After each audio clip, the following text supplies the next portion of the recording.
When the game on the line, you can't fold and you can't bend. Y'all be playing it safe and I be going for the win. Remember back when they was doubting on the kid. Now they tuned in cause my game too legit.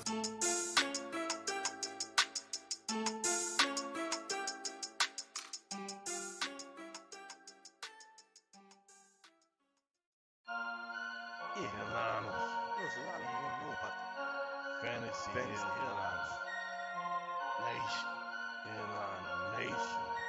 Fantasy headliners for the nation. I'm a headliner.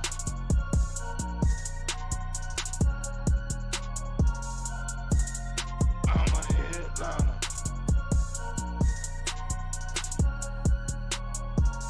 Yeah. Analytics off the chain. All the channels not the same. Jake and Kyle, you know the name. Headliner Nation, we running the game. Y'all stuck on third down. Your content's plain Jane. Headliners on top now.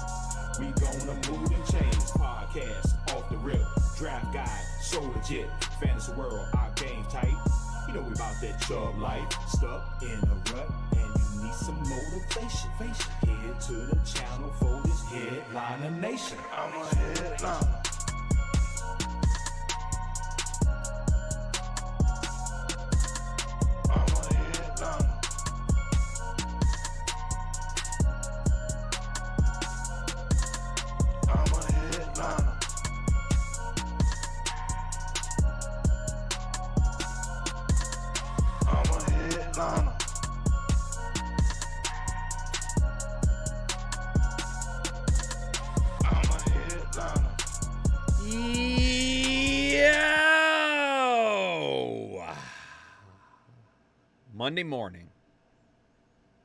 Monday morning.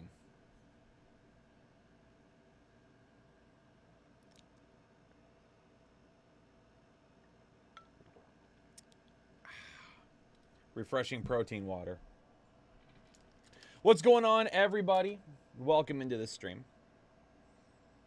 If you were not here last week, or maybe if you were and you just need a refresher on what Monday morning streams are going to be about, Monday Overreactions, we're going to be looking at just kind of what happened, like a weekly review, what happened. Were there issues somewhere? Was there issues somewhere? What's going on in certain areas, right? I think we can all agree that there are a couple of concerning trends right now in the football world, and we're going to try to discuss those a little bit. Yeah, and I'll be answering your questions. Give me just a second here. Okay. I wanted to see if my waiver wire show was done processing, and it is, so I got to send it to Taylor. Whew, man. We shouldn't be sick of fantasy football already. We shouldn't be sick of fantasy football. We shouldn't be done with fantasy football. We shouldn't be throwing in the towel. We shouldn't be making comments like our season's done or anything like that. Who cares if you're 0-2? Nobody. Nobody cares if you are 0-2. Because you can still make the playoffs at 0-2, people. You can still make the playoffs at 0-2. We have to remember, I'm here waiting to edit that waiver wire goodness. It is uploading into Google right now, Taylor. I'll send it your way in just a moment.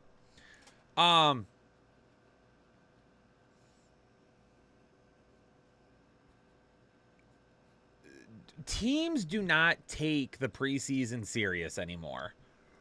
And it shows in the first 2 or 3 weeks of the season. The one thing that we are not going to overreact to, ladies and gentlemen, Keontae Holland, Corey Hoskins, thanks for joining the exclusive Headliner Nation. Appreciate you becoming members today. One thing that we can't overreact to right now is the Cincinnati Bengals offense, for sure. Now, it does not help that Joe Burrow injured his calf again. That's going to be one thing that we're going to have to keep an eye on. That's one thing that we are absolutely going to have to keep an eye on.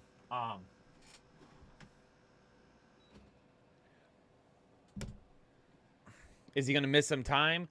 Possibly, yes. But in the long run, I think it's better for him to miss maybe 1 or 2 weeks than it is for him to push through and potentially injure that hamstring more than it already has been hurt. He injured it early in the... Remember, he injured it, I believe, in the first couple of practices of training camp. So he missed basically every practice and every game for the next several weeks. Like, he didn't start practicing again until right before the season. So there is a lot of issues with him just not being on the same page and being a little bit rusty. And yeah, these guys have played together for a couple of years now, but that doesn't always matter. You just got to get that timing back. They're going to be fine. Cincinnati's going to be absolutely fine. David Montgomery is going to miss, he's already said, probably a few weeks.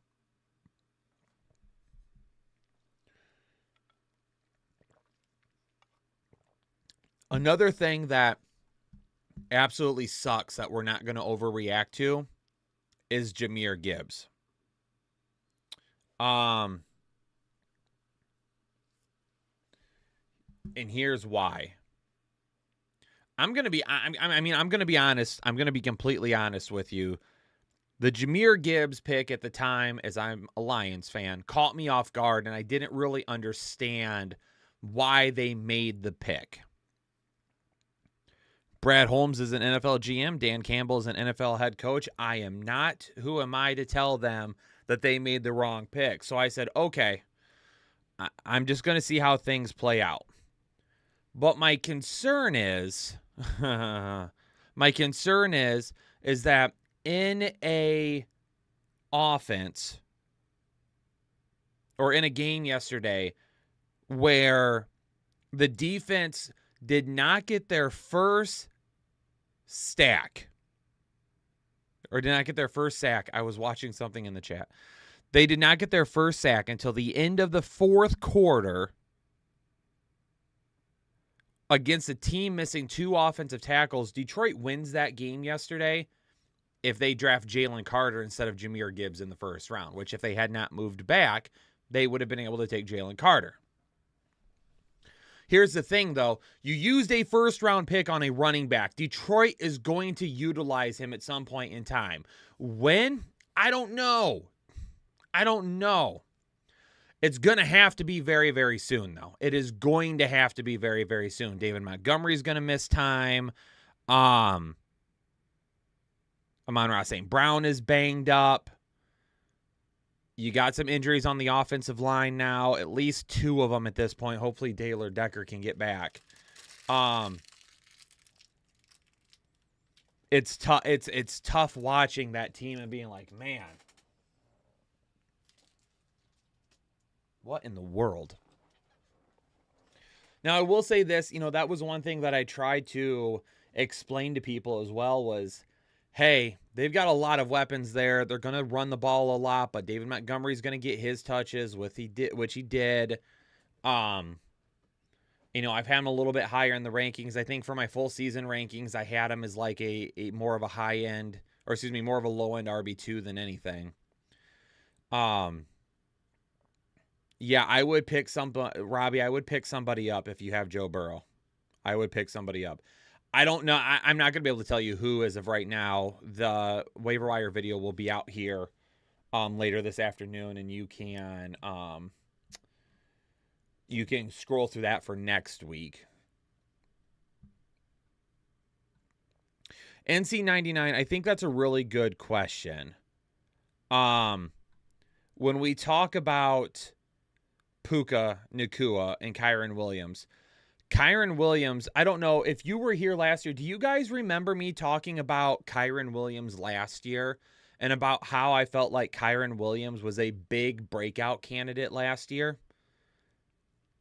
So Kyren Williams was a guy I was talking about last year Unfortunately, I didn't continue to follow that. I should have. But after they showed a recommitment to Cam Akers down the stretch, and Cam Akers played a little bit better down the stretch in 2022, I didn't really bring him up again this offseason. I should have. I should have continued to follow my gut there. Kyren Williams is going to be valuable the rest of the way. He played 74 of 77 offensive snaps yesterday, which is like one of the highest totals in the last 2 years or something like that. So Kyren Williams is absolutely a guy that's going to continue to see a lot of touches. Dan, you remember me talking about him? Awesome. Good. Puka Nacua is a different issue, though.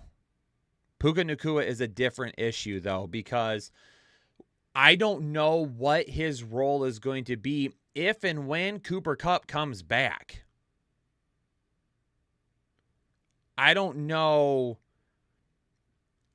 I don't know how that offense is going to utilize two guys that are really kind of the same player for the most part. Am I playing Puka Nacua until Cooper Kupp comes back? Absolutely. And we talked about that last week in terms of what he saw for a target share. Absolutely. Jet Spy, I already talked about Joe Burrow and Jamar Chase. Remember, ladies and gentlemen, for this video, I'm not going to go back and talk about players that I've already talked about, because I'm going to let this video sit after it gets done and people can come back in and watch it again. So I'm not going to re-talk about players that I already talked about, because this is going to be a quicker video, thinking about 30 to 45 minutes tops. So with that being said, it'll be interesting to see what happens with Puka once Cooper Kupp comes back. Is he going to move to the outside? Is Cooper Kupp going to play on the outside? Different things like that. So he's not going to get he's not going to get those type of numbers that he's getting right now. So we'll have to wait and see what happens with Puka after Cooper Kupp is back on the team. Raymond, what to do with Dameon Pierce? Texans are so bad, having to abandon the run. Raymond, I kind of agree with you there, but I'm not worried about Dameon Pierce as of yet. I'm holding out hope because he's a guy that even with a small amount of touches, he has the opportunity to go, from an efficiency standpoint, go for high level plays still. When we take a look at Houston as a whole, though, we are right. They're not very good, which we've talked about that. But this past week, I think when you take a look at Indianapolis is very, very good up front. Houston is banged up front. So was Dameon Pierce in line for a big week this week anyway? No, he wasn't, and I put that in the rankings. I think a lot of you saw that in the rankings too. I mean, he was a guy that I moved down towards almost RB3 status, I believe. Week 1 going up against Baltimore, kind of the same thing. Going up against Baltimore, still a tough defense that they were going to have issues with. Houston's going to be getting Jacksonville, which Jacksonville's defense has played well. But from a running standpoint, I think they have a little bit of a better opportunity this week to run against them. So, we'll have to kind of keep an eye on that. Obviously, going over the next couple of weeks, we'll see what happens. We'll see what happens for him and if he is able to kind of find that explosiveness again. And if he can, then we're still going to buy into Dameon Pierce for the most part. One thing that we want to keep in mind, though, like I just mentioned, even if he doesn't get the volume we're looking for, he still has big play potential, right? Taylor, if you're watching, I just sent you my waiver wire video. So you have it now.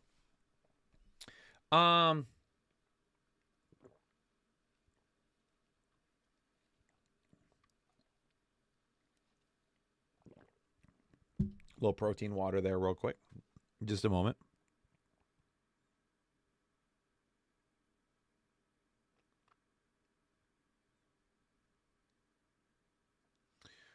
Okay. Can I raise my volume? Is my volume low for anybody else? I mean, it's in the yellow. I don't want to raise it too much. I'll raise it a little bit. Hopefully that helps right there, but I was already in the yellow. I don't want to blow anyone's ears out. Are we selling Josh Jacobs? No. I wouldn't. I would not sell Josh Jacobs. I think we are at a point with Josh Jacobs where we have to let this offense evolve around Jimmy Garoppolo a little bit more. You know, Devontae Adams left early this week. 2 weeks ago, Jacoby Myers gets injured, so he doesn't play this week.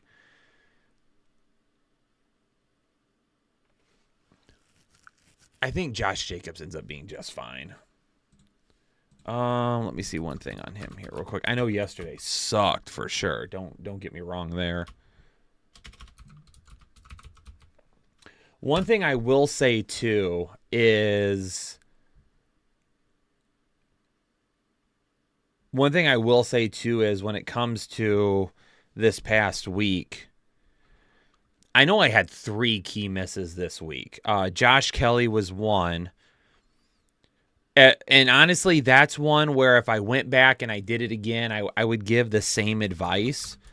Because, again, this is a team that, like, 75% of the time we see some sort of a red zone running touchdown from the Los Angeles Chargers. It just didn't get there. And when they were in the red zone, it was the Keenan Allen show this week for the most part. So Josh Kelly, unfortunately, was a miss. I would have done it again, though. The other one, too, would be A.J. Dillon. If I had to redo that one, that is one that I don't love the call on. Because I don't feel like we've seen A.J. Dillon do what we would hope he would do with no Aaron Jones. I don't think he's a guy that we just automatically toss in our lineup if there's no Aaron Jones. And I don't think that we've seen that type of performance from him in the past. Now, Sloth, that is a good one. And honestly, I'll take the L on that. I messed up on Tyler Lockett this past week. If I told you to not play Tyler Lockett this past week, that's 100% on me. What in the hell happened to Detroit's defense, though? That's the question. Like, the reason I told people not to play Tyler Lockett was because 2 offensive linemen, both tackles for the Seahawks, were missing. They didn't look good in week 1. First game in Detroit. The crowd they were still loud.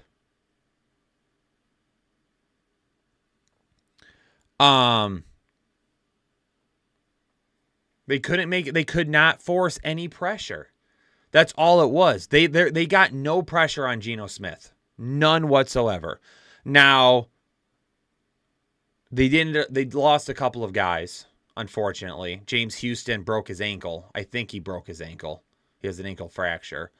So that kind of took away some of the pass rush, and man, it's tough. And I also believe that they were without Pascal too this past week.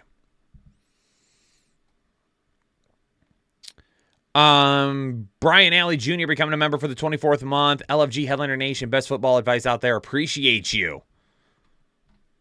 Thanks so much for being a member for so long. Celebrating 2 years with us. Justin Rogers becoming a member for the 11th month. Really upset I didn't play Nukua because of the injury worry. I missed on that one. He seems to be legit. He is.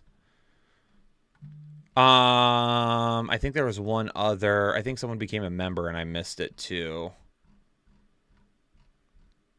Maybe not. Maybe I didn't miss it.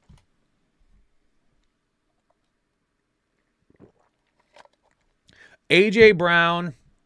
We are going to talk about AJ Brown. I will do a video on AJ Brown though. A video or a film breakdown for AJ Brown for members. I did it for Christian Kirk last week. Listen, if you're in Discord, we've been making fun of this for 2 years now, or since last year.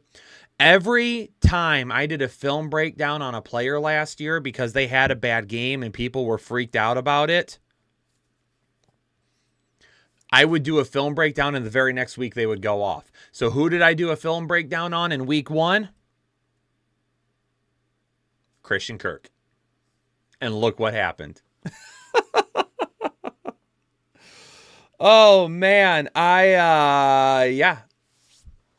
Christian Kirk, big bounce back performance. I think it's going to be with the Jacksonville Jags. I think it's going to be where we see guys. Oh, Jared, did you give me props with your 8-month chat? Did I miss it? That might have been the one I missed. Let me find that real quick. Kyle, you guys are the best in the biz. Everyone, the sky isn't falling. Started 0-2 last year. Ended up winning the whole thing. Just relax. Jared, appreciate you. Thanks for being a member for 8 months. Donnie becoming a member for the 11th month. Love this group. Donnie, we love that you love this group. Keyshawn Boyd Lopez joined, becoming a member of Full Chubb. I think we're going to see that with Jacksonville, where there's some back and forth, where some guys might have good weeks and other guys might have bad weeks. The big thing is that Christian Kirk absolutely wrecks man coverage. And Calvin Ridley exposed the really soft zone coverage from a couple of weeks ago in Indianapolis. When Indianapolis moved over to more man coverage, Calvin Ridley didn't really expose it as much. Christian Kirk beats everybody in man. My mic is like pitching out right now because it says it's too loud. So I'm going to turn it back down. If it's too low for you guys, turn your volume up a little bit. But my mic is pitching out. I don't want to do that to your guys' ears. So I'm not surprised Christian Kirk had a pretty decent week. And it's going to continue to be like that. If Christian Kirk, if they're facing more man coverage, Christian Kirk is going to beat man coverage more times than not. If they're facing some zone coverage, you're probably going to see Calvin Ridley have a little bit of a better day. If I had to pick somebody that is the safest option in that offense moving forward, though, I'm still going to go with Christian Kirk. I would still go with Christian Kirk. Kendrick Bourne, just Devontae Adams was back. Kendrick Bourne still led the team in targets, though. He still led the team in targets.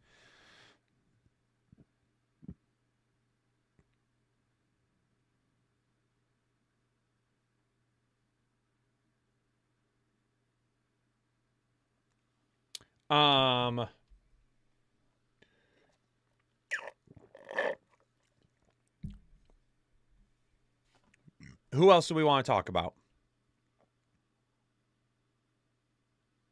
Nico Collins. We told everybody in the offseason Nico Collins was probably going to be the number one in that offense.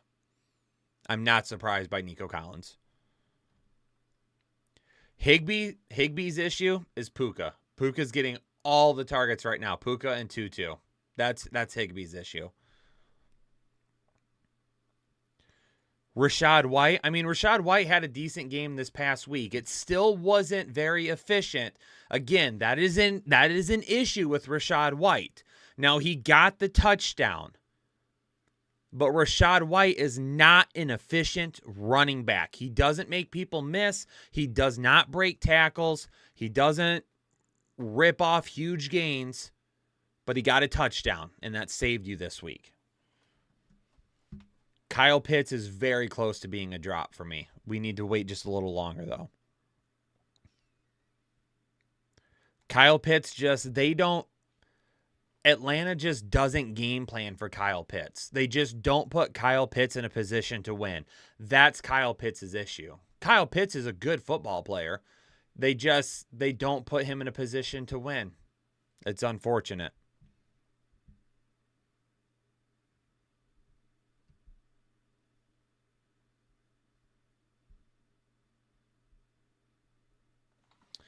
Ramondre wasn't efficient last night. Ramondre was not very good last night.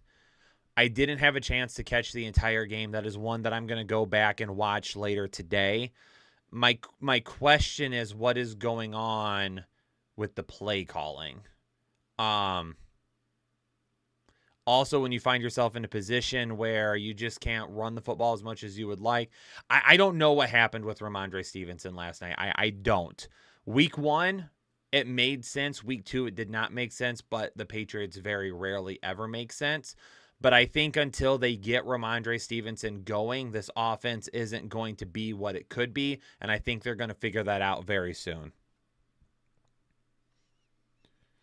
Donnie Pat's offensive line was atrocious. I feel like I heard somebody say that last night too.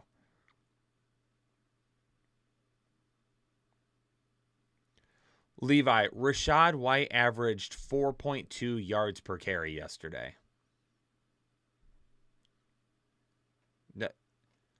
At the NFL level, you should average 4 yards a carry easy. But if you're talking about just yards per carry, then you're not doing it right. There's other things that go into it than just yards per carry. I mean, you Rachaad White truthers, you do whatever you want to with him. It's absolutely fine. He's going to bite you more times than not. Absolutely is proven by the numbers. Go look at the efficiency numbers.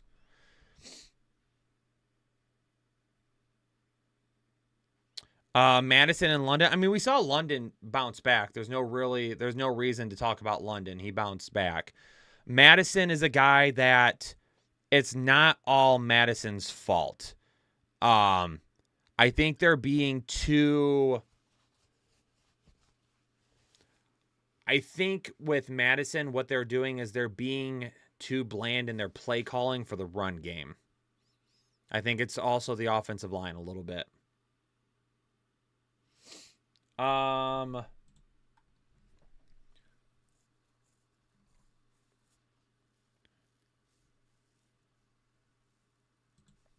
So like for Josh Jacobs, this is from JJ Zarkeesian on Twitter at Late Round Quarterback. He wrote, the bad news, Josh Jacobs hasn't scored 10 PPR points in a game yet this year, but he did that in 12 of 17 games last season. The good news is he got over an 18% target share and has seen about 85% of the team's running back rushes this season. The backs with an 80% running back rush share and 15% target share so far this year are Jacobs, McCaffrey, and Barkley. So that's one of those things to kind of keep an eye on there. Jesse Villalobos, become a member of Hole and Chubb. Jesse, thanks for joining the exclusive Headliner Nation today.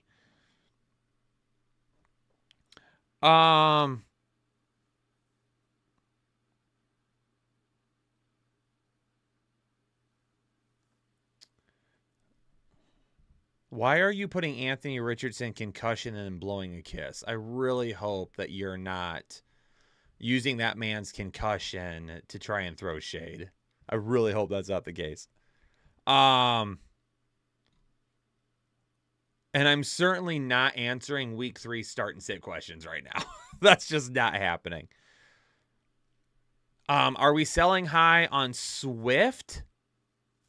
Not right now.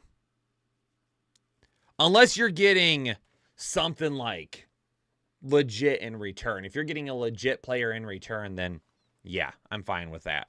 I don't know why we would sell Gabe Davis. I already talked about the Bengals offense. Justin Fields. Let's talk about Justin Fields real quick. Justin Fields, just plays in a bad offense. Offensive line still is not as good as it should be. And the play calling continues to be very, very bland. Very bland. When you take a look at the game film, it's just... It feels like when you take a look at the game film that the defense knows what's coming. Now, keep in mind, too, that Justin Fields made some really, really good throws. He made some bad throws, but he made some really good throws as well.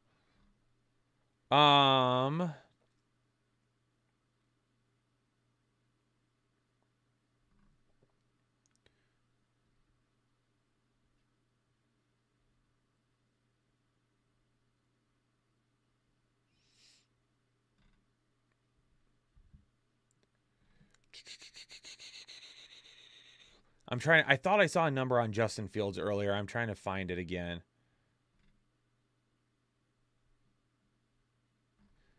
Yeah, I mean, Justin Fields is a guy that I still think that he could be decent, but I think he's pushing himself too hard right now. And I don't think the play calling is what it should be either. Nick Murray, welcome to Excessive Chubb. Thanks for joining the exclusive Headliner Nation today. Jalen Hurts does not look like a lot of it right now is because people are like, oh, someone doesn't look right. This doesn't look right. Again, it has a lot to do. It's just the first few weeks of the season. I know what we can do now. Let's take a trip down memory lane. We did this last week too. Let's take a quick trip back to after 2 weeks of the NFL season last year. Who were the top players at their respected position? We did this last week. Let's go ahead and do this again this week. I think this is good to keep us level-headed in terms of what are guys doing. All right, so weeks 1 and 2 last season. All right, so here are the top running backs from the first 2 weeks of the year in 2022.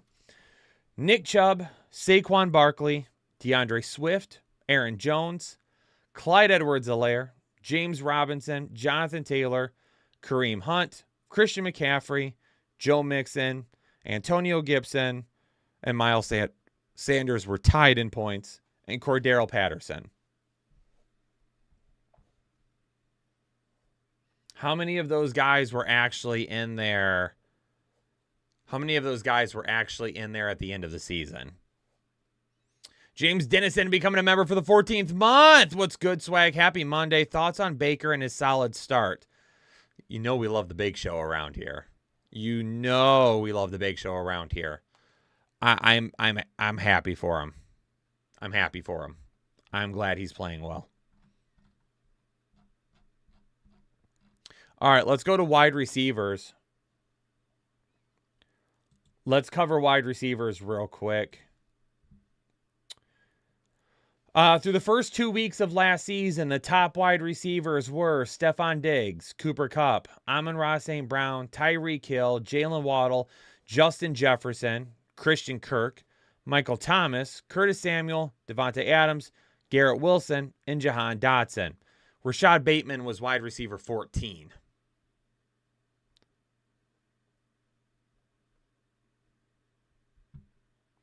You want to know where A.J. Brown was last year through 2 weeks of the season? Through 2 weeks of the season last year, A.J. Brown was wide receiver 18. He finished the year as wide receiver 5. I will do a breakdown on A.J. Brown, but he was like he's had 2 or 3 potential touchdowns called back in the first 2 weeks of the season, and he had one that like slipped through his fingers. Barely.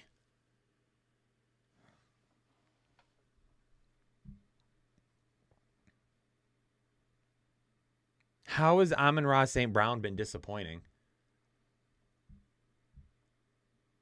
I feel like part of the issue as a fantasy football community is that if you don't get an amazing performance every single week, you flip out about it because you expect your team to give you top performances every single week. It doesn't happen like that. In fact, if you've been playing fantasy football for a while, it happens far less now than it used to. There is so much. If you're going to listen to anything that we say, I want you to listen to these words right now. There is so much parity in today's NFL than what there used to be in the NFL. If you've played fantasy sports for a while, especially fantasy football, you might have been used to a time where each team had one running back. Each team had one, maybe two dominating wide receivers.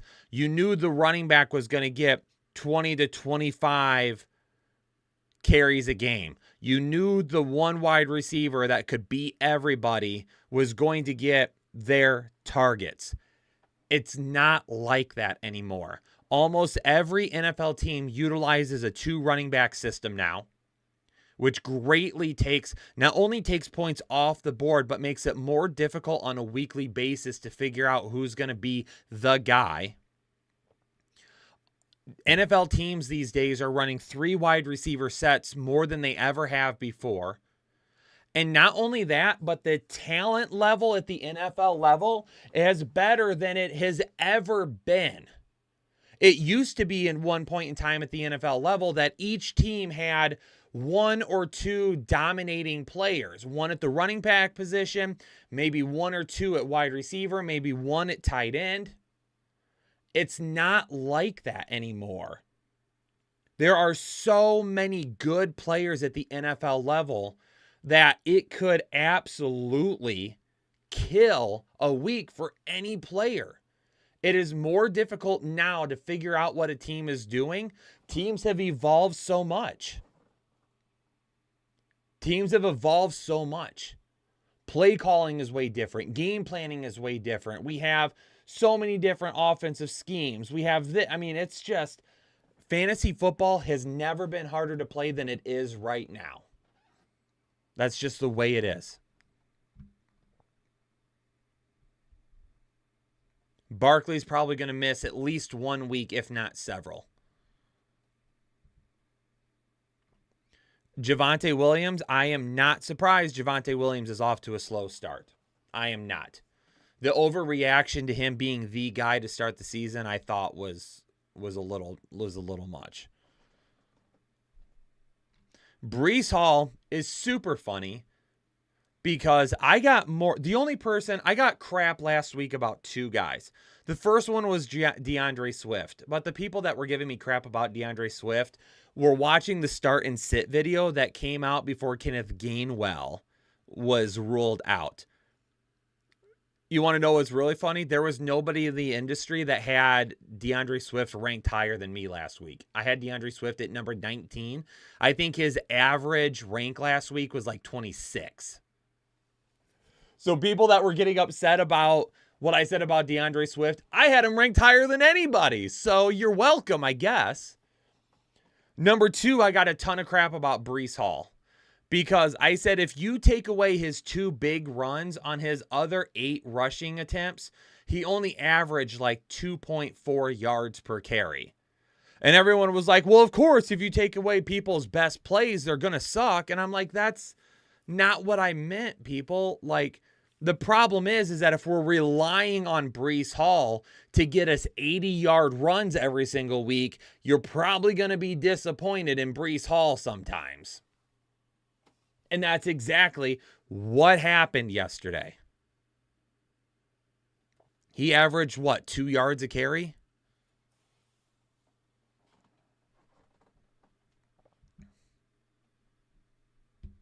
Does Hunter Henry continue to outproduce Mike Gesicki? Absolutely, I believe so.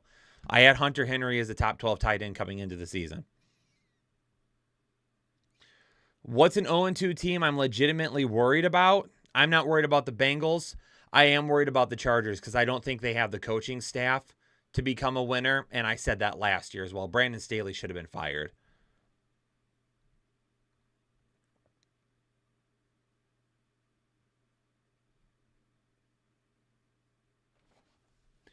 Trevor Lawrence? Are we really that upset with Trevor Lawrence?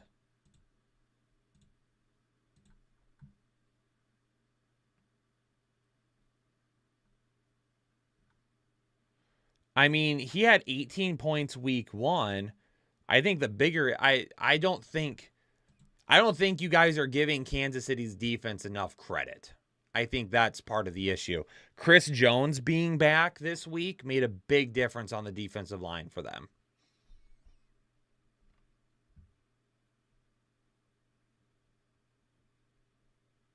VD88, welcome to Holden Chubb. Appreciate joining the exclusive Headliner Nation today. For the most part,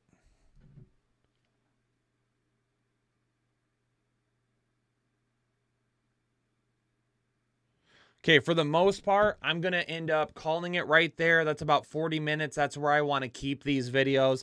Wanted to give you some just quick responses, some quick reactions to week 2 in fantasy football. Again, this video, if you missed any of it, this video will be up here. I think it typically processes in like 5 to 10 minutes or something like that. So you should see that later this afternoon. We're going to see the waiver wire video coming out. Again, these shows on Monday morning have nothing to do with start and sit, waiver wire questions, trades, or anything like that. This is about us just reacting to what happened, trying to answer some questions, talk about some players that you guys have worries about, and then kind of go from there.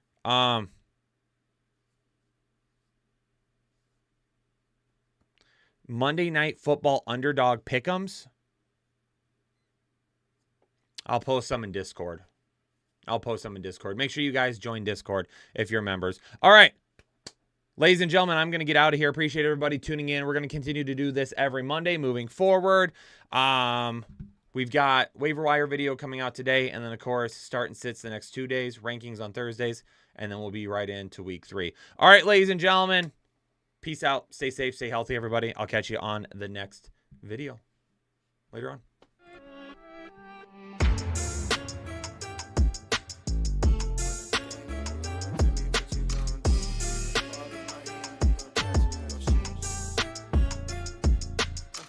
When the game on the line, you can't fold and you can't bend.